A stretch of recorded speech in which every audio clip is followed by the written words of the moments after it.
अस्सलाम वालेकुम नाजरीन, आप देख रहे हैं AR न्यूज़। मैं हूं आपका मेज़बान मोहम्मद साजिद। आज हम मौजूद हैं लाहौर के सदर के इलाके में और यहाँ हम बात करेंगे बिलों के हवाले से। आइए जानते हैं कि इनका कितना का बिल आया इस माह का। अस्सलाम वालेकुम। वालेकुम सलाम। आपका बिल कितना आया इस माह का? 15,000 रुपया आया। 15 और आप इसको कैसे पे करेंगे? किस दे नाल दिता, किस तारीख, किस दिन प्ले किया, किस और आपकी आमदनी कितनी है इस महीने की? आमदनी तकरीबन 6-7 हज़ार रुपया 8 हज़ार रुपया कमा लेंदे होवांगे। नहीं इन्ना कमाया जाता सा गरीब आदमी।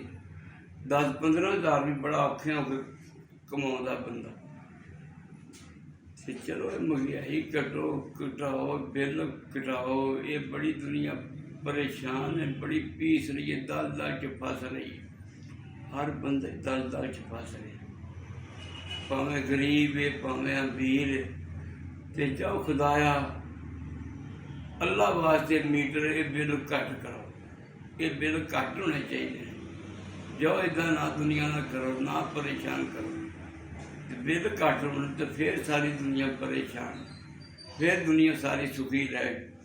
ना तो बिल तुम इदा बहुते घुलाउन लग पे तो दुनिया मीटर ला देगी, इस बत्ती भी ला देगी, दुनिया नेरे दे हो जाएगी। तो तुहाडी मेहरबानी है, जाओ हुक्मरानों इदा ना करो, अल्लाह तो डरो। उत्ते अल्लाह भी वेखो यार, इदा ना करो खुदा वास्ते। बिजली का बिल जरा ने घट करो। ये कोई एक बंदा नहीं चलाता, पूरी दुनिया बिजली चला रही है। ये मियां मोहम्मद शबाशी साहब को, वज़ीर आज़म साहब को आप क्या पैगाम देना चाहेंगे बिलों के हवाले? ਅਸੀਂ ਉਹਨੂੰ ਇਹ ਪੈगाम ਦਿੰਦੇ ਹਾਂ, ਪੂਰੀ ਦੁਨੀਆ ਹੀ ਫਸੀ ਪਈ ਹੈ ਬਿੱਲਾਂ ਦੇ ਵਿੱਚ, ਬਿਜਲੀ ਦੇ ਵਿੱਚ ਨਹੀਂ ਬਿੱਲ ਦਿੱਤੇ ਜਾ ਰਹੇ ਜਿਵੇਂ ਅਸੀਂ ਫਿਰ ਰਹੇ ਹਾਂ। ਜਿਵੇਂ ਅਸੀਂ ਦੁਨੀਆ ਕੱਲਾ ਘਰ ਦੇ ਵਿੱਚ ਜਾ ਰਹੇ ਹਾਂ, ਦੁਨੀਆ ਨੂੰ ਬਿੱਲ ਨਹੀਂ ਦਿੱਤੇ ਜਾ ਰਹੇ, ਨਾ ਬੱਤੀ ਪੂਰੀ ਇਹਨਾਂ ਦੀ ਹੋ ਰਹੀ ਹੈ। ਬੱਤੀ ਵੀ ਗਈ ਹੈ ਤੇ ਬਿੱਲ ਦੇ ਹੁਣ ਨਹੀਂ ਲੈ ਰਹੇ। ਉਹ ਗਰੀਬ ਆਦਮੀ ਇੰਨਾ ਬਿੱਲ ਕਿੱਥੋਂ ਭਰੇਗਾ ਭਾਈਜਾਨ? आप ਸਾਈਕਲਾਂ ਨੂੰ ਪੈਂਚਰ ਲਾਣੇ ਆ, ਇੱਕ ਮੂੰਹ ਦੀ ਦੁਕਾਨ ਹੈ ਸਾਈਕਲਾਂ ਦੀ, ਉਹਨੂੰ ਅਸੀਂ ਪੈਂਚਰ ਲਾਣੇ ਆ, ਹੈ ਇੰਨਾ ਬਿੱਲ ਕਿੱਥੋਂ ਦੇਾਂਗੇ? और आपका कितना बिल है इस महीने? 21,500। अच्छा, और आपकी आमदनी कितनी है? वैसा 200-300 रुपया रोज़ की आमदन है। और आप ये घर कैसे चलाएंगे और बिल कैसे बस अदा बहुत करेंगे? मुश्किल है ना बिल देने, हाँ, ये बहुत मुश्किल है बिल देने। अब ये किसी से उधार पकड़ो या किसी से भीख मांगो तो फिर ही बिल दोगे ना। क्या ख्याल है? जी। हैं? और आपके घर में क्या खर्चा है बिल का? पंखे कितने और लाइटें?